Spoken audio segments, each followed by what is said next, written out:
लोकसभा चुनाव के परिणाम आने के बाद एक बार फिर से देश में नरेंद्र मोदी की अगुवाई वाली एनडीए की सरकार बन चुकी है।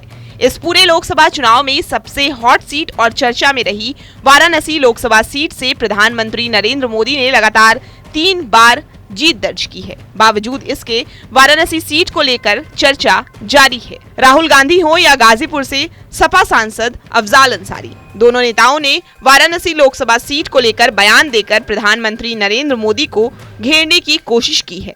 पहले गाजीपुर से सपा सांसद अफजाल अंसारी ने कहा कि योगी आदित्यनाथ ने संभाल लिया, नहीं तो पीएम मोदी चुनाव हार गए होते। पीएम मोदी का जादू खत्म हो चुका है। पीएम मोदी जहां से चुनाव लड़े उसके आसपास की चंदौली, गाजीपुर और मछली शहर सभी सीटें हार गए।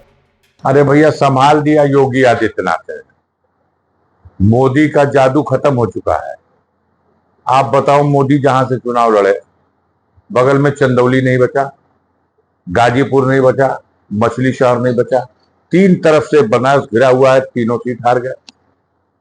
और मीडिया हमारा कहता था कि मोदी जब लड़ते हैं तो उनकी हवा जो है पूरे पूर्वांचल में और उसके बाद बिहार में और बंगाल तक चली जाती है। लेकिन वो तो अंतिम चरण में योगी आदित्यनाथ ने बनारस में आकर के एकदम खूंटा गाड़ करके इस बात का प्रयास कर दिया और अपने लोगों को तेज किया कि किसी भी सूरत से मोदी जी को जिता देना है। और नहीं, यकीन मानिए, मोदी जी भी चुनाव हार गए होते अगर इतना मजबूती से योगी आदित्यनाथ लगे। हमारा ये मानना है कि 33 सीट जो मिली है उसमें 30 सीट योगी आदित्यनाथ के प्रयासों, मेहनत और उनके चेहरे पर 30 सीट लौट के आ गई। 3 सीट होगी जो भारतीय जनता पार्टी, उनका समीकरण या मोदी जी के चेहरे पे आई होगी। वहीं रायबरेली से कांग्रेस सांसद राहुल गांधी ने भी वाराणसी सीट और प्रधानमंत्री नरेंद्र मोदी को लेकर दावा किया कि अगर प्रियंका गांधी वाराणसी से लड़ गई होती तो वो पीएम के खिलाफ 2 से 3 लाख वोटों से जीत जाती। वाराणसी में जान बचा के निकले हैं प्रधानमंत्री। और मैं आपको कहता हूं और बहन से कह रहा हूं,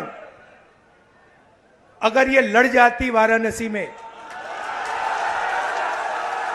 अगर ये लड़ गई होती तो आज हिंदुस्तान के प्रधानमंत्री 2-3 लाख वोटों से वाराणसी का चुनाव हार जाते। दरअसल इस बार के चुनाव में प्रधानमंत्री नरेंद्र मोदी की जीत का अंतर पिछले 2 चुनाव से कुछ कम रहा है। इस चुनाव में नरेंद्र मोदी को 6,12,970 वोट मिले और उनकी जीत का अंतर 1,52,513 पर आकर सिमट गई। तो वहीं साल 2019 में हुए चुनाव में काशी में पीएम मोदी को 6,74,664 वोट मिले थे और उन्होंने 4,79,505 वोटों से जीत दर्ज की थी। जबकि 2014 के लोकसभा चुनाव में पीएम मोदी को कुल 5,81,022 वोट मिले थे और उन्होंने अपने पहले लोकसभा चुनाव में 3,71,784 वोटों से जीत दर्ज कर दिल्ली की सत्ता हासिल की थी। लोकसभा के नतीजे आने के बाद राहुल गांधी को अब वाराणसी सीट पर भले ही प्रियंका गांधी की जीत दिखाई दे रही हो, लेकिन यूपी में कांग्रेस के बड़े भाई की भूमिका में समाजवादी पार्टी अध्यक्ष अखिलेश यादव खुले मंचों से मान रहे थे कि वाराणसी में मुकाबला तगड़ा है। इसके अलावा 2014 से लेकर 2024 तक हर चुनाव में कांग्रेसी कार्यकर्ता और खुद यूपी कांग्रेस अध्यक्ष अजय राय इस बार भी उनके टिकट फाइनल होने से पहले प्रियंका को वाराणसी से मोदी के खिलाफ चुनाव लड़ाने की मांग कर चुके थे। लेकिन न तो गांधी परिवार न कांग्रेस आलाकमान ये फैसला कर पाया कि मोदी के सामने चुनाव लड़े।